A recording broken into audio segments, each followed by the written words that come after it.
¿Qué tal? Muy buenas noches, bienvenidos a En el Círculo. Hoy vamos a platicar de control de armas, cómo estamos en nuestro país, un tema fundamental para entender pues qué nos ha pasado en las últimas décadas en materia de violencia.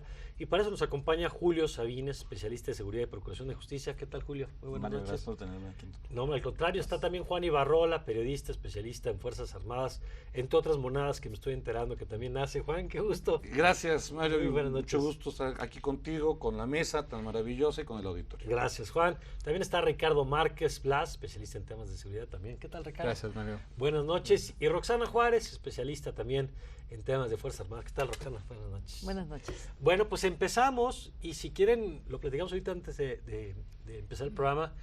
Decíamos, hablamos de armas y el capítulo que está más reciente que tuvimos fue el de Culiacán, hace algunas semanas, donde veíamos de pronto a estos hombres, ustedes ya nos ayudarán a ponerle nombre a cada cosa, pero esta imagen de un hombre en el piso disparando un arma que se ve con una gran potencia, en la camioneta esta que trae como una caja de redilas y adentro un cuate también con un arma.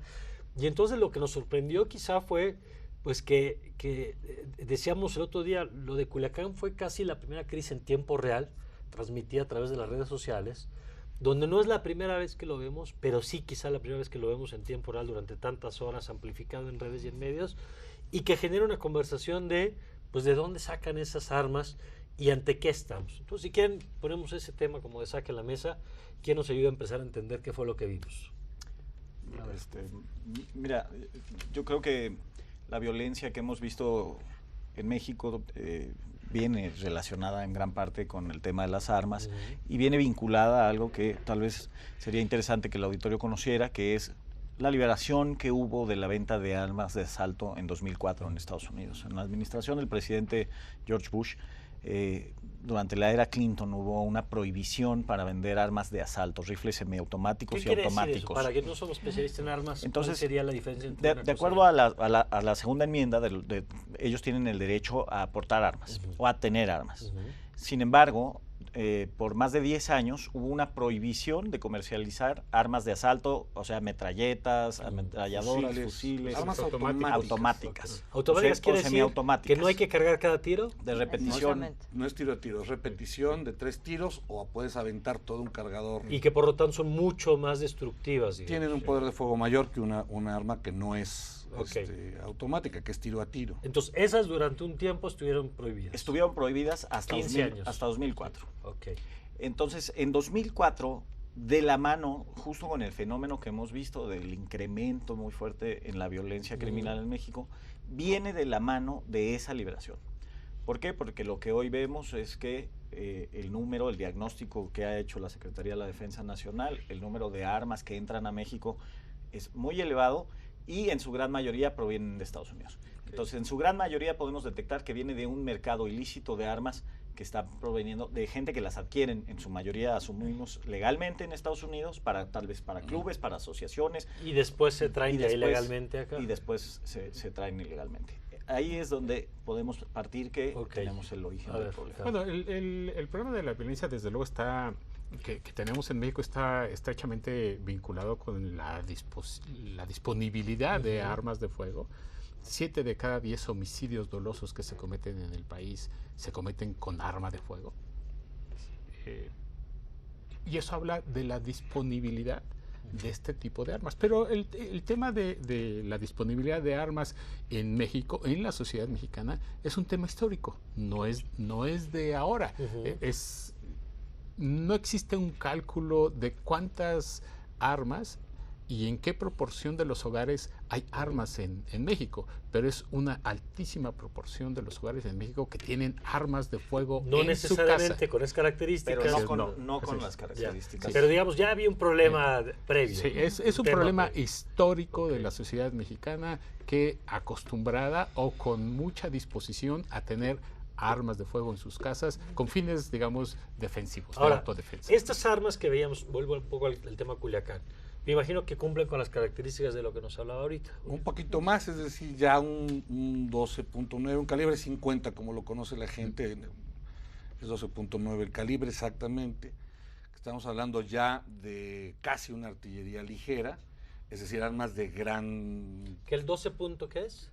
12.9 ¿Se refiere a qué? al calibre del cartucho. Ok.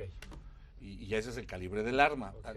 Comúnmente se le conoce como calibre 50, que vimos la que estaba en el piso, que estaba un tirador o un francotirador apostado, más bien un tirador apostado con esa arma, pero también dentro de una camioneta traían otra arma de otra marca, la que vimos en el Una piso. M2 Browning. Es una M2, la de la camioneta, la del piso era un Barrett. Es interesante saber que en Estados Unidos estas armas sí están controladas, o sea, a partir O sea, esas de todavía están en 7 una categoría de diferente. a la calibre que nos decía Julio. 7.62 para abajo. Ajá. ¿Cuáles son las armas que consume la delincuencia? 9 milímetros, que es la pistola, calibre 40 pistola, 45 casi no la compran por... Es difícil conseguir el parque. Y no son armas que tengan gran capacidad de almacenamiento Ok. de cartuchos. Entonces consiguen 9 milímetros, 40, consiguen 5.56, 2.23, estamos hablando ya de fusiles, que es a lo que se refería Julio, o 7.62 para cuerno de chivo. Ok. Y eso es lo que básicamente buscan de poder tener acceso a esas armas. Ahora, debemos de voltear también a la legislación mexicana. A ver, pero déjame regresarme nada más a esto que decías, de que hay un mayor control para esas que estás mencionando. En el caso de calibre mayor, es decir, adelante de calibre 7.62, se supone que son armas controladas por el gobierno de Estados Unidos. Y sin embargo, no, sí se venden. O sea, No, de acuerdo. tú las- Sí, sí, vamos, sí, sí. no, Pero en teoría, en el propio marco de Estados Unidos tendrían restricciones cada adicionales. estado, Sí. en Estados Unidos Ah, también, ok. cada estado Tiene su propia tiene su legislación. su legislación. Ok. O sea, hay los parámetros Es diferente. federales. y Pero hay- luego varía luego mucho. Locales. Varía. ¿Qué varía? Pues varía el background check que te hacen Ajá. sobre tus antecedentes, varía Si compras usadas o no si usadas. perteneces a alguna Bueno, y asociación. hasta o a culturalmente la un grupo. aportación, ¿no? En el estado de Texas, por ejemplo, esto de que los restaurantes usted puede traer Open el arma carry, en un sí. lugar no visible, Así pero es. asumiendo que traen armas todos los que están No, sentados en ahí. Texas tienen En el Texas el ya hay, open ya hay carry. oportunidad de que la traigas Visible. visible el Visible arma incluso. y no Sí. pasa nada. Sí. Ok. Sin embargo, bueno, existe esta necesidad por parte de la delincuencia. Efectivamente, lo que menciona Ricardo, históricamente en este país ha habido tenencia de armas. Ujú. Ujú.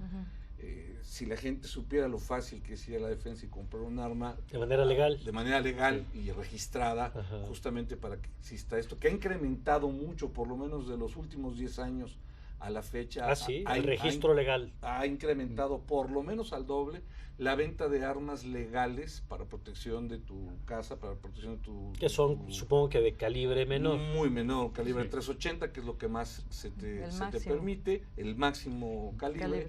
Sin embargo, bueno, ahí está la salvedad o la facilidad de que Ujú. alguien pueda legalmente Claro. protegerse en casa. Sin embargo, como bien menciona Ricardo, es histórica esta tendencia de armas, que sí, y hay un estudio, me parece que es el Colegio de la Frontera Norte, interesante en el sentido de que no son armas que se utilizan para delinquir. Sí, sí, ¿no? O sea, más bien son Para armas protección, para tenerlas de protección, sí. de casa, En casa, aunque sí. ya hay muchas personas que prefieren salir armados, aunque no tengan la licencia para portar un Sí. arma, que prefieren traerla a ser víctimas de Pues la sí, con el delincuencia. riesgo que eso tiene para todos. Con el riesgo que tiene para todos y tomando en cuenta que la Ley Federal de Armas de Fuego y Control de Explosivos que tiene este país es una ley anacrónica desde 1972, no ha tenido cambios, desde el 73, perdón, cambios importantes justamente para el ciudadano, ha tenido en otros aspectos, Pero no en que el tema escoltas de otros mandatarios pueden llegar a Mm. entrar armados al país, me parece que fue la última, pero no está enfocada a la parte de seguridad pública que tanto Ya. necesita. Evidentemente alguien con su propio coche no va a ir a asaltar, no va a ir a Ujú. delinquir, más si el coche está a tu nombre. Claro, Claro. claro. Este es un efecto centroamericano bien interesante. En Centroamérica también hay la oportunidad de que tú llegas a una armería, compras tu arma y te entregan esa aportación Ujú. o licencia. Esto en función de tenerte en un control. No vas a ir con tu Sí, arma. que es un juego Sí. diferente a las armas ilegales que Sí. estamos Sí. ahorita. Si quieres, Roxana, un primer comentario y ahorita vamos circulando. Sí, a ver, yo quisiera hacer dar un rápido panorama de lo que Sí. sucede. Efectivamente, como dice Ricardo, es histórico. Desde el siglo XIX, Pancho Villa y una serie de generales que querían, que tenían disputas entre ellos, importaron armas de manera clandestina a Estados Unidos. En esa época la connotación de clandestinidad no es como ahora. Número uno. Número dos, el tema de pensar en homicidios con respecto a tráfico de armas, a mí me puede causar mucho ruido. ¿Por qué? Porque homicidios está circunscrito absolutamente a la ilegalidad, a la falta de marco de aplicación a la ley y a la intencionalidad. O sea, si yo te quiero matar a ti y pienso que puedo no pagarla, pues te puedo matar hasta envenenándote. O sea, hay un tema ahí como de... Esperemos que no pase. Sí, yo Esperemos que espero que el programa salgamos todos. Jamás sucederá. No se va a poner tan intensa aquí Entonces, el debate. hay un tema Si como... le vemos la palabra a Roxana, ya saben por qué. En fin, entonces siento que son dos temas diferentes que hay que Pero explorar. a ver, si hay una conexión, es pregunta, pregunta para la mesa, si hay una conexión entre este tema de históricamente somos una ciudad que se nos da por matar, digamos, tenemos un problema de homicidios histórico, pero hemos tenido diferentes niveles de violencia y sí es cierto que coincide, pues algunos marcan el inicio del sexenio del presidente Calderón, después de que con Fox, me parece que llegamos entre Cedillo y Fox llegamos al punto más bajo quizá de homicidios, luego se dispara con Calderón y ya hemos platicado aquí como hacia una parte de Peña logra bajar un poquito y después viene este rebote que ya nos tiene donde nos tiene hoy, tanto con Peña como con lo que vemos de esta administración. Si hay una coincidencia entre esta violencia ya disparada, digamos, con el tema del uso de armamento. Yo creo que la coincidencia está absolutamente circunscrita a el tipo de operativos y al tipo de conflictos de las plazas. Absolutamente. Voy a poner un ejemplo. En la época, del 2010 más o menos hasta que llegó Peña Nieto a la presidencia, los aseguramientos de armamento fueron impresionantes. ¿Por qué? Porque había una serie de despliegues en diferentes estados de la República, sobre todo en Tamaulipas, que no sé si se acordarán, hubo un aseguramiento de 400 y cacho armas, que fue una cosa espeluznante, y había de todo. Entonces creo yo que están los indicadores más importantes, que es una desgracia que sean nuestros indicadores para entender cuántas armas hay en México, es el despliegue de las Fuerzas Armadas y las operaciones entre los cárteles y los grupos delictivos. Ahora, el problema es que se ha vuelto más compleja la situación porque ahora han diversificado sus estrategias delictivas los criminales. Ahora son células que no solamente se dedican al narcotráfico, que cuando se dedican solamente a eso, más o menos trataban de mantener quieto el asunto, ahora se dedican a extorsionar. Necesitas un arma necesariamente Extorsión, a secuestro y a un catálogo de delitos. Así es. Y tenemos a los norteamericanos junto que tienen unas super armas, hay mucha disponibilidad efectivamente, y tenemos y hay que decirlo, tenemos fronteras súper porosas en donde no hay consecuencias. Justo a eso, vamos a ver. Sí, el tema del control de las armas es, digamos, uno de los fracasos históricos del gobierno mexicano. Se puso el gobierno mexicano mucho más estricto en la época de los finales de los 60, principios de los 70, cuando empezaron a surgir movimientos subversivos y guerrilleros. Y había el temor de que se armaran. Exactamente. Sí. Entonces, incluso para los que tuvimos la oportunidad de hacer nuestro servicio militar, y pues, como parte del servicio militar pues, estaba considerado pues, el disparo. No, ustedes no disparen porque después... ¿Qué tal que después se nos va del otro lado? Así que no les vamos a enseñar eso. Oiga, pero aquí no, eso no. Usted marche. Okay, está bien. No. Entonces, era el control de armamento, era una parte muy fuerte. Y es un fracaso, digamos, que casi nos negamos a ver. Todos sabemos que aquí mismo en la ciudad, tampoco hay que salir de la Ciudad de México, hay más de 5 lugares donde seguramente si vamos, se pueden conseguir esas cosas. Sí. A ver, esto que decía Roxana, porque me parece que en todo tema pues, tienes que tener indicadores como para ver cómo vamos y dónde estamos parados. Y entiendo que el asunto de la ilegalidad pues hace más difícil tener un registro claro de cómo estamos. Pero este asunto, por ejemplo, de decomiso de armas, o qué indicadores, si es que ese no alcanza u otros, tendríamos que tener para saber los volúmenes de armas que están entrando al país. O sea, tenemos una idea de cómo se ha comportado, de qué tan efectivas han sido las estrategias para mitigar eso. No tenemos un indicador confiable. Evidentemente el gobierno te va a tratar de dar ciertas circunstancias. Los indicadores son la base, evidentemente. La realidad es lo que marca la diferencia y lo que genera este escenario pavoroso que vive el país. ¿Y por qué pavoroso? Porque no necesariamente el delito con la violencia van ligados. Desafortunadamente, cuando en medio pones un arma, cuando sí tienes estadísticas de que los 98% de los delitos que se cometen en todo el país, todos los delitos están bajo el influjo de drogas, ese 98% que es muy alto. Entonces generas una violencia espeluznante, sumada a lo que bien decía Roxana, en función de que ya la actividad de un grupo no es solamente el trasiego de drogas, producción, venta, no. Hoy han como crearon una estructura humana tan grande, sobre todo a mediados de los años 2000, de la primera década de este siglo, donde ya no les alcanza la actividad el narcotráfico para pagar esas estructuras. Entonces, salte a cobrar derecho de piso, salte a robar autotransporte. Este es un tema terrible. Sí, cómo no. Salte a robar autotransporte de carga. Ya no es suficiente, ahora vámonos con el transporte urbano, con el transporte de carga. Ya no es suficiente, ahora vámonos con el de pasajeros. Ya no es suficiente, vámonos con el transporte de las ciudades, el que te mueve en las colonias. Entonces, se ha generado una burbuja tan grande que aprovechan los grupos delictivos con este gran negocio, comprendámoslo así, para la NRA, la National Rifle Association en Estados Unidos. Esto es un gran negocio.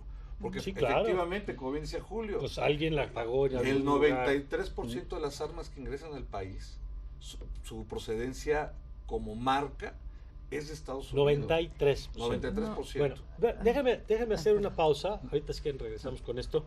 Déjame hacer una pausa y regresamos con una pregunta que a lo mejor los expertos ya la saben muy clara, pero un poco cómo entran las armas, ¿no? Cómo se mueven en el país, qué sabemos sobre eso, por qué siendo tan importante el tema no le hemos pegado ahí y sí le hemos destinado recursos a otras cosas que a lo mejor pues, no tenían el mismo efecto, digamos, en la delincuencia. De eso platicamos regresando a esta pausa. Ya sabe que es muy breve y ahorita volvemos con nuestra mesa de especialistas.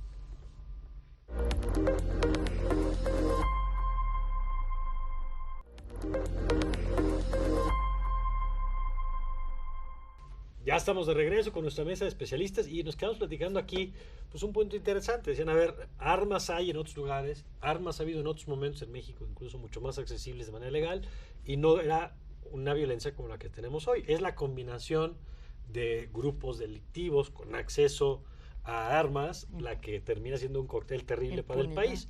Y en esa lógica retomo la pregunta que les hacía un poquito antes del corte. ¿Cómo entran las armas a nuestro país? Porque me parece que pues la historia de cruzar dos fronteras, la de Estados Unidos y la de México, pues requiere una explicación de cómo es que alguien compra un arma legalmente en Estados Unidos y cómo termina esa en la Ciudad de México o en cualquier punto del país. A ver, ¿quién nos ayuda a entender eso? Mientras haya rutas de salida de narcotráfico, va a haber ruta de entrada de armas que no son las únicas, ojo, porque evidentemente son rutas que se van descubriendo. Hay una gran cantidad de ingreso de armas, no por la frontera norte, de armas provenientes de Estados Unidos. Y hago una corrección. Del 100% de las armas que entran al país, el 93% provienen de Estados Unidos. No necesariamente que sean armas americanas, pero sí provienen de allá. Entendamos que el principal comprador de armas no americanas en el mundo es Estados Unidos. Entonces tienes una frontera sur con toda la apertura. O sea, no necesariamente entra por el norte, sino que se va... No, al contrario, hay muchas armas que entran por la frontera sur.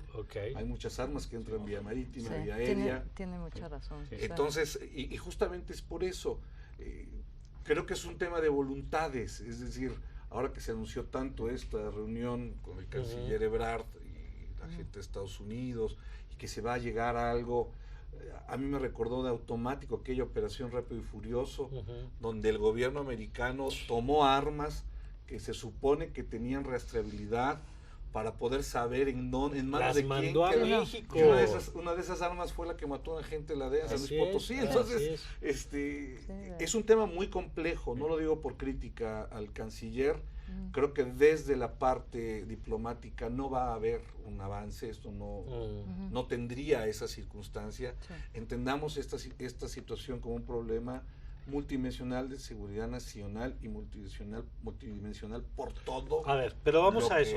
Déjeme insistir en esto. Ok, ya nos dijeron que no necesariamente entra por la frontera de Estados Unidos, pero sí salen por las fronteras de Estados Unidos. Sí, claro. Con lo cual ya uno pues, se pregunta si no les interesa que la respuesta me parece que está en lo que están diciendo, Sí, que es no. sí. Si no les interesa a dónde van a dar las armas que salen por su frontera, porque yo imagino que si te revisan como te revisan cuando sales o entras a Estados Unidos, pues alguien se enterará que está sacando un rifle de estos que estamos viendo, ¿no? De los que estamos hablando. Pero luego, ¿qué pasa con la porosidad de nuestras fronteras? Hijo, es súper grave. A ver. Es muy, muy grave. Yo quisiera corroborar con unos datos Sí. lo que acaba de decir Juan. Efectivamente, más del 90% de armamento viene de otras partes. Quizá el 73%, es muy interesante este documento. La organización de rendición de cuentas gubernamental, que es autónoma absolutamente, recogió los rastreos que se hicieron en México entre el 2004 y el 2015, me parece. Tienen más o menos más de 100,000 armas registradas, rastreadas en México, y resultó lo que bien dice Juan. O sea, el 17% de estas armas vienen de Centroamérica, de la época de los conflictos armados que hubo, y el otro 70 y tantos % viene de Estados Unidos. Y eso ya es una confirmación absoluta que es en manos del Congreso norteamericano. Pero lo más grave de este tema es que en el momento en el que cuando pasó Rápido y Furioso, que qué bueno que lo mencionan, cuando sucedió esto, se dieron a la tarea la Oficina de Alcohol, Tabaco, Armas y Fuego Explosivos a solicitar a las tiendas de la frontera, de su frontera sur, mayor cuidado con las armas que estaban vendiendo. Principalmente estos tipo AR-15, estos fusiles que hablamos de asalto, calibre 223. Y ellos empezó a cortarse el flujo de ese tipo de armamento, pero se empezaron a asegurar, se empezaron a ver en los aseguramientos más armamento como de otras partes de Centroamérica, que son los que ellos dicen que no tienen registrados en sus bases de datos. Cuando cierras por un lado, pues se surten por el otro. Así Es un poco lo que sucede con la demanda en la relación de México y Estados Unidos. Es un tema de demanda. Los Estados Unidos se quejan que las drogas llegan vía México hacia su país, y México dice, pues lo que pasa es que tú me estás tienes allá, el mercado, claro. Pues sí, pues reduce el mercado y vas a ver cómo... Y es la misma historia sí, para el acá revés. llegan las armas, sí, ¿por qué? Pues porque aquí está el mercado, aquí está la demanda. Es un círculo Y entonces, vicioso. por la frontera, vía terrestre, vía marítima, por la frontera norte, por la frontera sur, mientras haya demanda del lado mexicano, las armas van a seguir llegando, por donde sea, por la frontera norte, por la sur, por la terrestre, mucha, no tanto las armas de grueso calibre, pero muchas de las armas, digamos, de bajo calibre, llegan vía hormiga. Son muchas personas que las pasan en sus automóviles, pero muchas... en piezas. El contrabando, sí, muchas pasan por ahí vía hormiga. Mira, yo creo que así como Estados Unidos nos pide responsabilidad a México con respecto a impedir que las drogas lleguen a Estados Unidos, México esa exigencia recíproca creo que es natural en el sentido de que Ahora, de allá para es acá natural, hagan pero poco algo para realista, impedir. en la lógica de que los mismos Estados Unidos llevan años atorados en una discusión interna de simplemente el tema de antecedentes que apuntabas hace rato, que cada vez que hay una balacera y una masacre en Estados Unidos, revive la discusión de quién puede comprar armas, y lo cierto es que no terminan por mover ni una línea. No terminan, pero es una discusión que está presente en su propia política interna. Ahora, el tema es que para esto, justo estos grupos de colaboración de alto nivel sirven. ¿Por qué? Porque ¿cómo nos estamos dando cuenta de que están estas armas en México? ¿Por qué? Porque en cada escena criminal se hacen los periciales.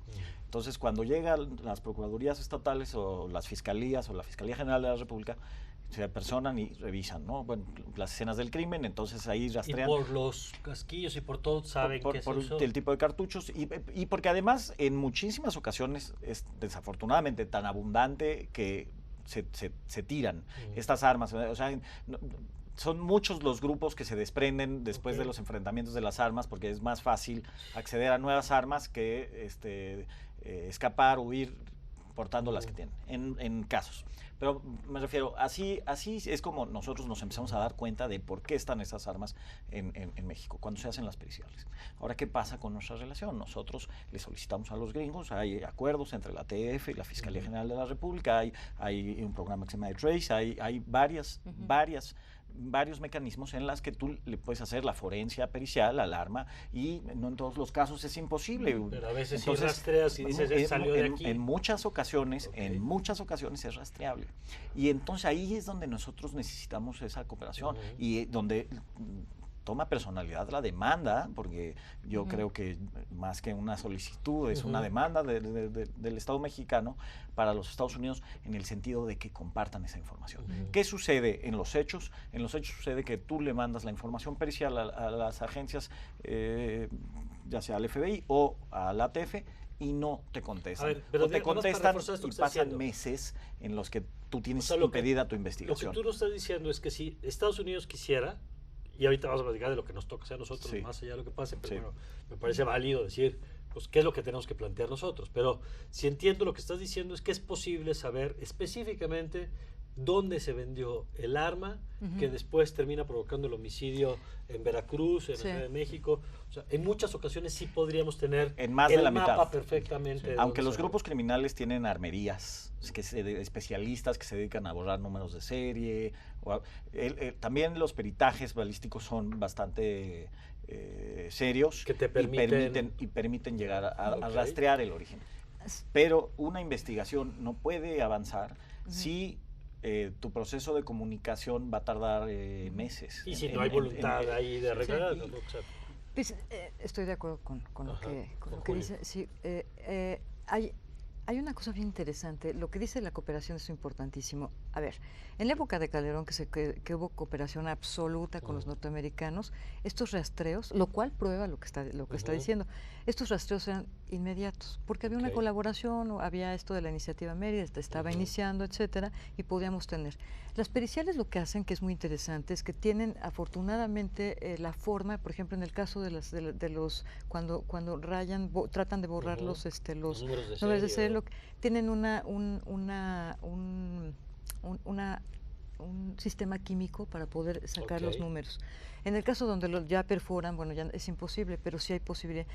Lo interesante del rastreo es que la hoja que te llega a ti del rastreo te dice cuándo compró el arma la persona, en qué armería Ok. la compró, cuántos días han pasado, que esto es muy importante, cuántos días pasaron entre que la compró Hasta para entender y el entre ciclo que que se sí, cometió el delito. sí, porque si yo compro un arma y si tengo esta arma y veo el rastreo y dice que 256 días, bueno, pues entonces ya dio la vuelta a quién sabe Claro. cuánto. Pero si resulta que son 30 En días, teoría yo podría saber hasta quién fue el abastecedor, digamos, ¿no? exactamente. La cadenita. Esa es la información que te puede dar. Ahora, a mí lo que me llama la atención es cómo es posible que los norteamericanos tengan un análisis de la GAO con más de 100,000 armas, el análisis de cuántas vienen, de dónde se compraron, a muy grosso modo, ¿no? Porque ellos lo están haciendo como desde su lado, ¿no? Y nosotros no hayamos logrado homologar nuestros sistemas de datos. Por ejemplo, la Sedena en sus aseguramientos tiene unos datos, la PGR tiene otros datos y todos tenemos diferentes datos y no nos hemos sentado como a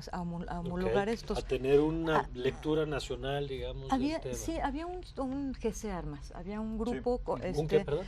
había un grupo cooperación. de cooperación binacional Sí, que se llama claro. GC Armas Ok. desde el 95.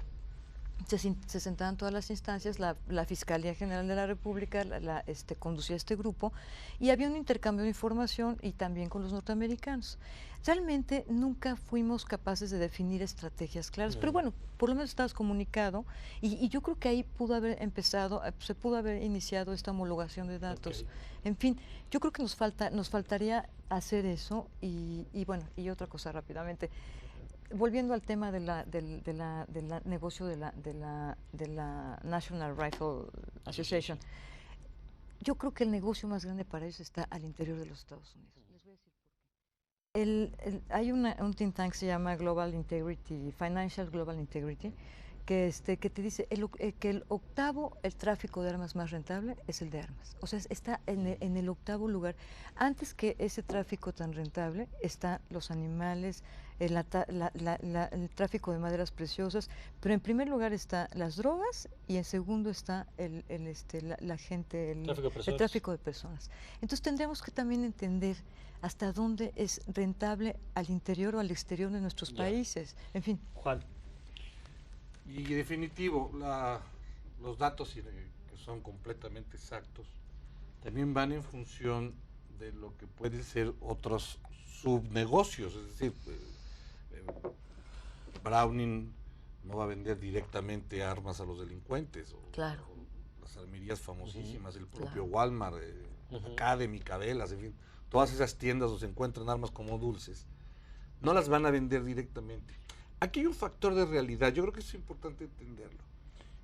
Lo que necesita la delincuencia, lo que no hace los 3 niveles de gobierno por enfrentar esa circunstancia, y que lo estamos viendo, lo vimos en Culiacán, lo vimos en Aguililla, es decir, y lo hemos estado viendo en repetidas ocasiones, en Guerrero, en Oaxaca, en Michoacán, en Guanajuato, donde han hecho bien los delincuentes en hablar del poder de fuego. Lo tienen, claro que lo tienen, digo, lo vimos, las escenas las vimos de manera terrible, aquellos videos donde tienen secuestrados a militares que si no devuelven un barret no los dejan ir. Y digo, porque sabe el delincuente que por tener esa arma tiene un poder de fuego. Ahora, hay un dato muy interesante y nos meteríamos en la controversia de la letalidad del uso de las Fuerzas Armadas. Sin embargo, aunque a pesar de que los grupos criminales tienen este gran poder de fuego, no tienen el adiestramiento ni la capacidad para enfrentar, por ejemplo, a la Fuerza Armada, que sí tiene esa preparación y que quizá no tiene el nivel de armamento. Pero justo por eso, Juan, es que es tan relevante el que hablemos de armas semiautomáticas y automáticas. De acuerdo. Y es importante porque a falta de adiestramiento los reemplazas con la cantidad de poder de fuego, de municiones que tienes.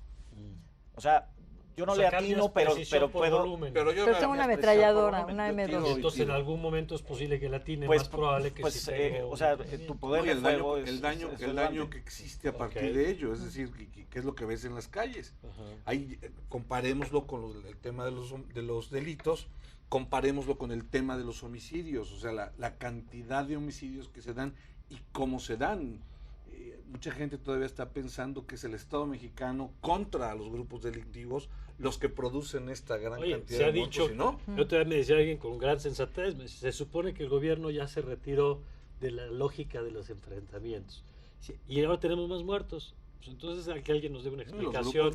Si la explicación es que era la guerra al narco y dicen que ya no hay guerra, entonces ¿de dónde salen los muertos? No, la guerra existe entre los grupos. Por supuesto. Y los muertos los provocan desafortunadamente. Y hay que decir, el retiro del Estado no disminuye la violencia. No, al contrario. Lo único que hace es que deja entre ellos resolver las controversias. Pero además es su responsabilidad. Es responsabilidad del Estado que no haya este tipo de letalidad entre los ciudadanos. Las organizaciones también es su responsabilidad. Por supuesto, el retiro es irresponsable. Pero yo quisiera aportar que es un tema también de ideologías políticas. Nadie está diciendo que el Estado debe de renegar de su obligación jurídica. Sin embargo, la aproximación a los eventos es distinta. Y a mí me parece muy legítima que la administración del presidente López Obrador esté planteando una forma diferente. En términos de violencia no ha sido diferente. Es decir, entiendo, y podemos discutir todavía, nos juntamos aquí con Cafecito.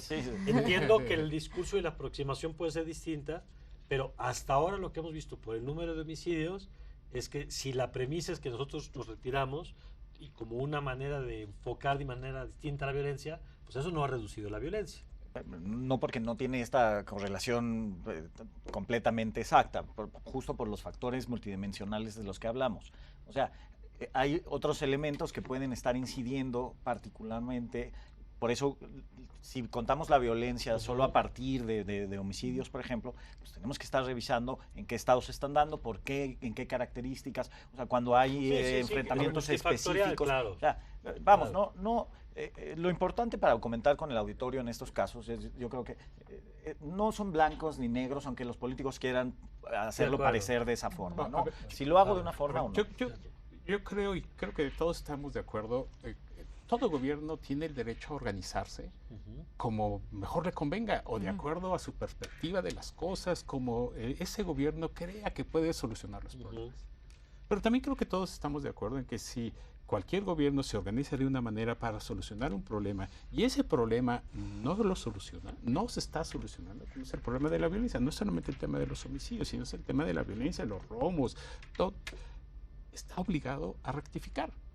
como un gobierno que está comprometido con sus ciudadanos, con sus Responsable. gobernados, de darle resultados, de darle Sin que eso soluciones a sus signifique problemas. necesariamente hacer lo que otros hacían, Así pero es. hacia algo distinto. Claro, claro. Yo soy un enemigo, Julio, de politizar la seguridad. Tú me conoces, enemigo. No, llevarlo al terreno de buscar el culpable porque es Andrés Manuel López Obrador o porque es Morena. No. Este país tiene problemas de inseguridad tan grandes que no son políticos. Así es. Eso es muy profundo. La principal demanda ciudadana, no de hoy, no de los que nos gobierna hoy López Obrador, de los últimos 15 años, es seguridad. Esa es Así es. la Y gente con no está distintos pidiendo partidos. educación, Sí. la gente Sí, no es está el pidiendo tema. salud, la No. gente no está pidiendo desarrollo social. No, la gente quiere estar tranquila y salir a la calle. Ujú. Quitándole la connotación completamente política, existe ahora un tema específicamente social.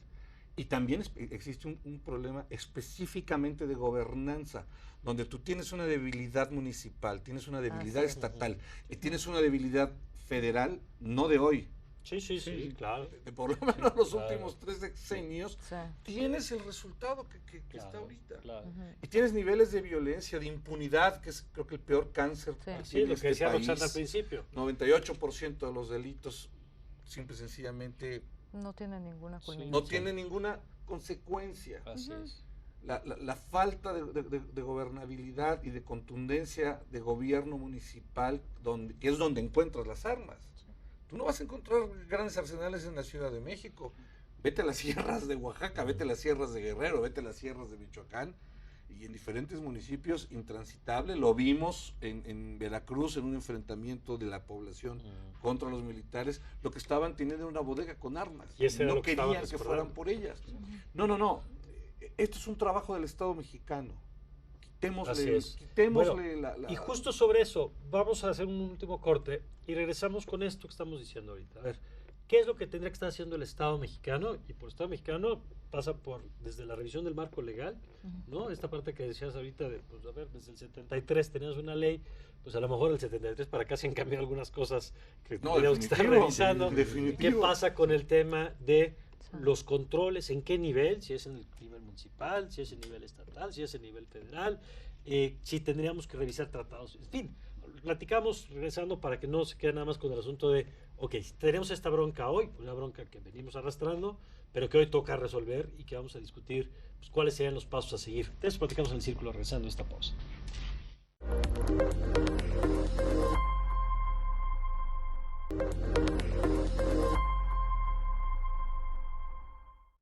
Bueno, y estábamos platicando ahorita en el corte, decíamos y coincidían en la mesa pues que hay que caminar hacia políticas de Estado. Poníamos el ejemplo de lo que pasa en los programas de vacunación, que durante años pues cambiaban gobiernos y se seguía con la misma línea porque era la visión del Estado mexicano.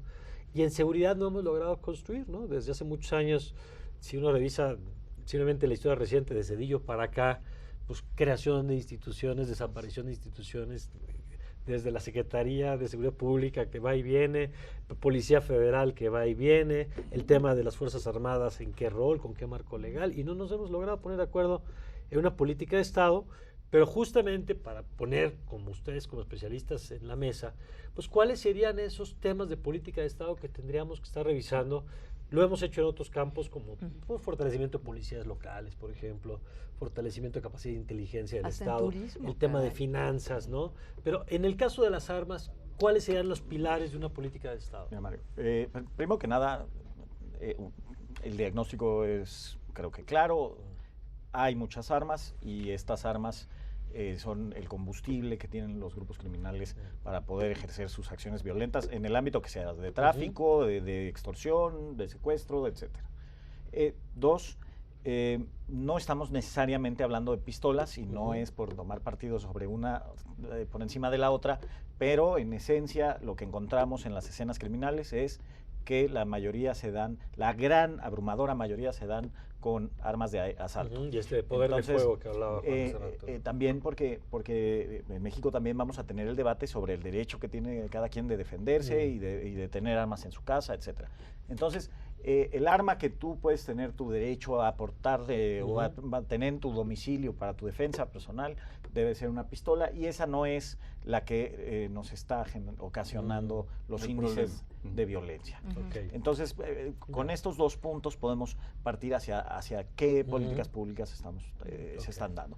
Creo que la creación de la Guardia Nacional es un paso sobre una política pública, digamos, de esta administración en cómo afrontar el tema.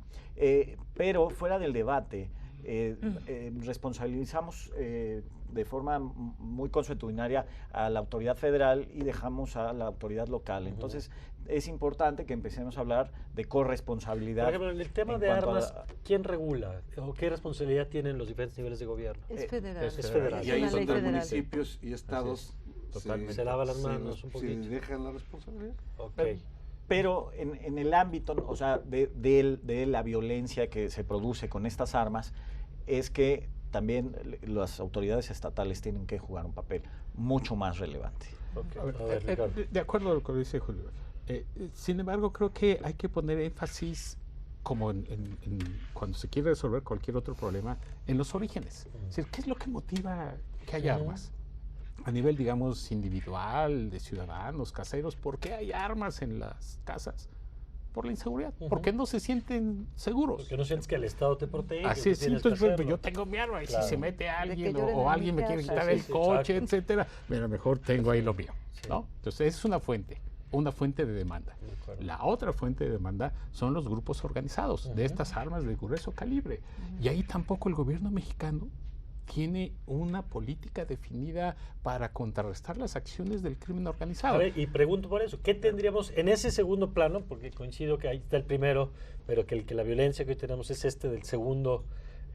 Los dos son importantes, pero el segundo, digamos, ¿qué tendríamos que estar haciendo? A ver. Sin duda, tenemos que fortalecer nuestra revisión migratoria. El volumen de comercio es enorme. ¿Pero qué es eso? y ¿Fronteras?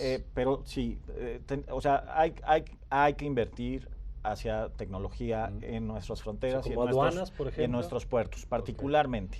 Y particularmente en la norte, aunque no sugiero descuidar la Sí. frontera sur, yo soy chiapaneco, Ujú. pero particularmente en la norte y en nuestros puertos, ese gran comercio. Y 2, hay una propuesta ya para también legislar particularmente en la materia, y por eso la relevancia de lo que comentó Juan al principio es, tenemos que quitar el concepto de portación de arma exclusiva del ejército y tipificar ya el tráfico como tal en un apartado distinto Ok. en el que si nosotros como Estado podemos perseguir también a los criminales.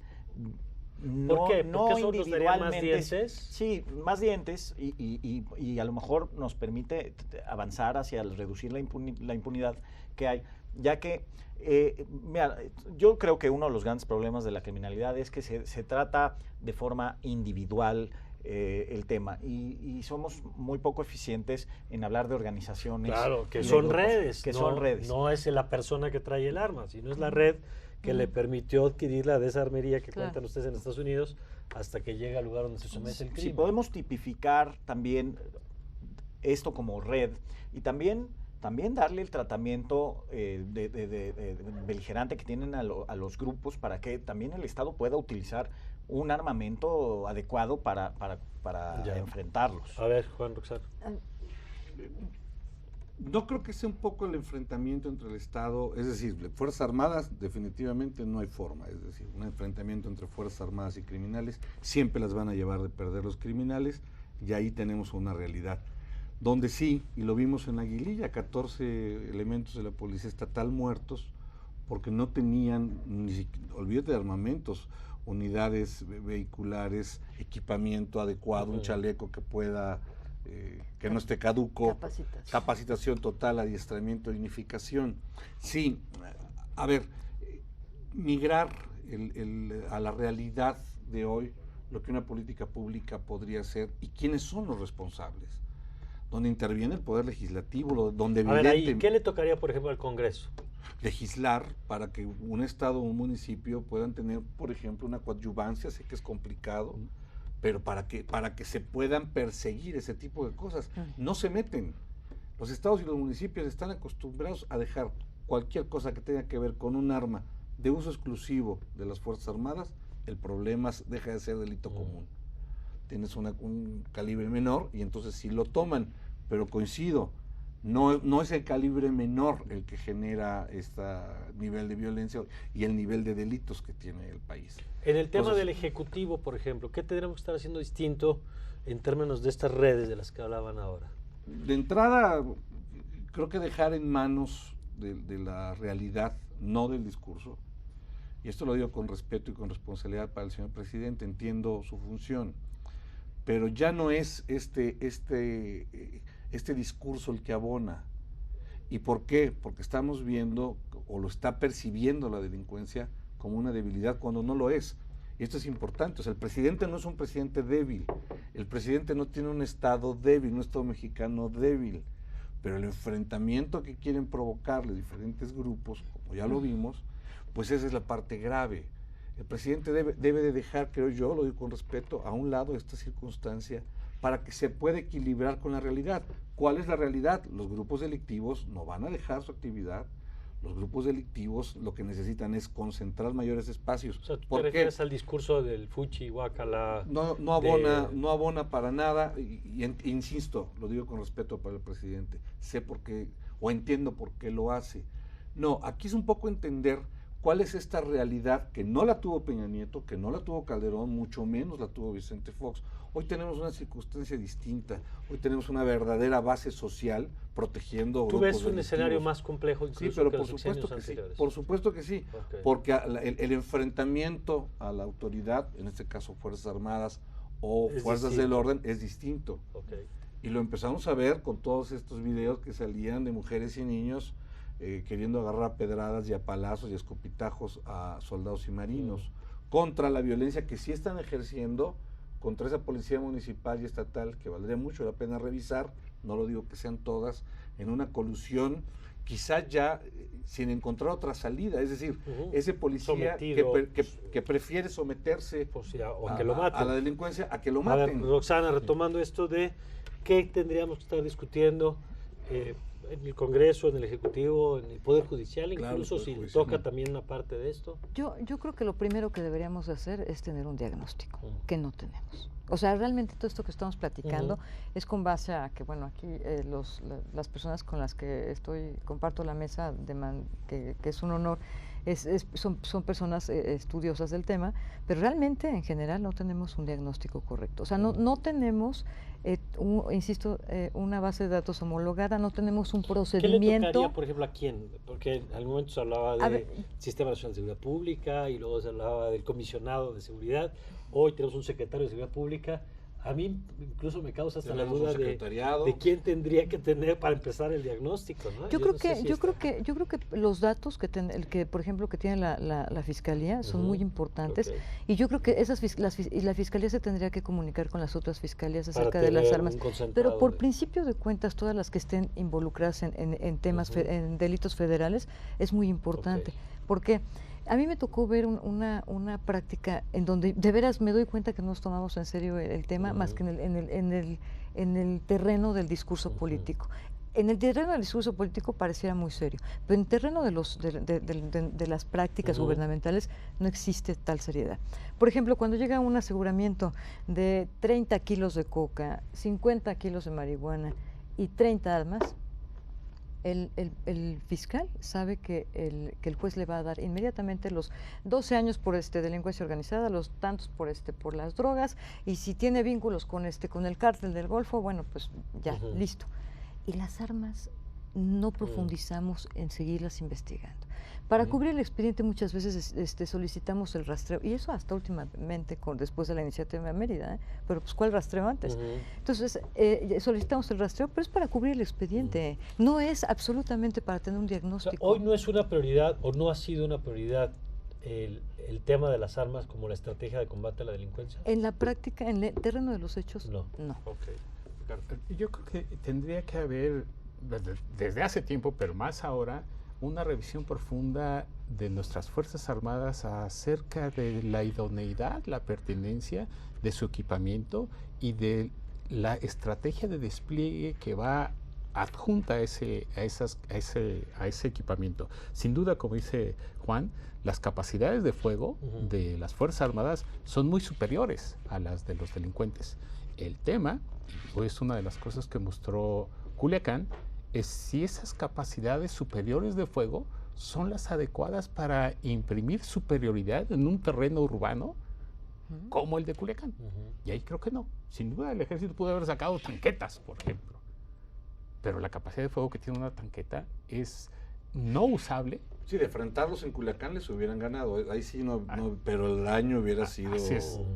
No, tenemos capacidad de fuego superior. Nuestras Fuerzas Armadas tienen capacidad de fuego superior. Sí, pero Sí, hay que revisar si el se teatro van a de utilizar, operaciones claro, es el adecuado para eso. claro. Y me parece que no. Entonces tendría que estar haciendo una reformulación del tipo de equipamiento necesario para nuestras Fuerzas Armadas y en general para las Fuerzas del Orden, para poner orden en este trato de operaciones específico. Un apunte. Yo considero que necesitamos tipificar, o sea, sí necesitamos darle un tratamiento jurídico distinto al tema de tráfico de armas, más asociado a las redes criminales que al de la persona que lo trae, porque este es otro de los grandes temas que da lugar a la impunidad. Que si yo te detengo a ti con un arma, procedo en contra tuya, pero no en contra de tu red. Y entonces, ¿por qué? Porque así está la ley, ¿no? Y entonces, desde el Código Penal y la Ley Federal de Armas. Entonces, hay que tipificar de forma distinta, hay que darle tratamiento, y por eso empezamos por el operativo Frozen, que además es este concepto sobre lo que hablamos de si el canciller del Estado mexicano tiene trasladar del discurso a los hechos. O sea, si los grupos de alto nivel se reúnen y se quedan de ver en 3 meses y luego otra vez en 3 meses ya no pasó nada. Y no pasó nada. Ya. O sea, si no se lleva a la práctica, y es lo que dice Roxana, si no se aterriza, es una realidad. Los grupos entre las fiscalías existen, los grupos de seguimiento de armas, no pasa.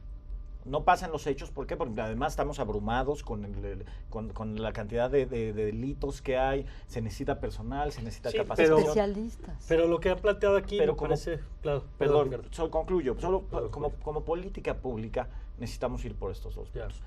Legislar especialmente que nos sea más fácil perseguir esos delitos, pero también materializar estas acciones. O sea, que este análisis, este seguimiento a las armas Ya. se lleve a cabo.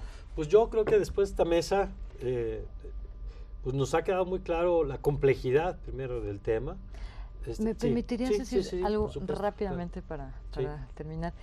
Mira, yo creo que además lo que nos hace falta hacer de manera binacional es entender cómo operan tanto los norteamericanos para que nos entiendan a nosotros qué es lo que queremos, porque a veces no nos entendemos y creo que tenemos, ni modo, estamos forzados a trabajar con ellos. Claro. Y con los guatemaltecos también, ¿eh? Claro. Y con los guatemaltecos jamás en la vida nos hemos sentado con toda seriedad. No, es Pues todo lo que... yo creo que nos han dejado esta agenda que pasa desde las relaciones internacionales y la cooperación internacional, el tema de la inteligencia enfocada en este rastreo, digamos, de las redes, de los entramados y no solamente de los casos aislados, la revisión del marco jurídico, la revisión de nuestras capacidades para hacer frente y las condiciones en las que se hace frente con ese armamento, entender que las armas son uno de los componentes, digamos, fundamental para entender la violencia, pero no solo el único, que también tendrá que estar acompañado de otros.